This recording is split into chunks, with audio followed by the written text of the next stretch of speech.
recite, ako ne, opomena, a nakon toga ću oduzeti riječ. Ja budem onda ću inicipirati od poslovniku da se uvrti danas i pokvariti ovako lijepi sput. Hoću da se raspravi o korupciji. Gospodine vijećniče, ne možete govoriti ako ja kažem da ne možete govoriti. Dajte dopunu dnevnog reda ako imate.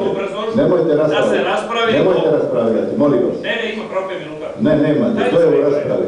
Niste pročitali dobro poslovnik i nećemo se prepirati. Saslušajte, nakon završenih izbora, pokri troškove i sad sve ide u stranačke svrhe. Gospodin Dragutin koji je kupljen za 1700 kuna, za sve uzima novce koje sam ja potrošio, nije ni kao platija, i uzima novce kao stranke i govori da je nezavisno. On je izabran i insistira da kad kažete da je on sa liste Ivana Nikča i za njega ne glasao ni obitelja kamo ne... Gospodine vijećniče...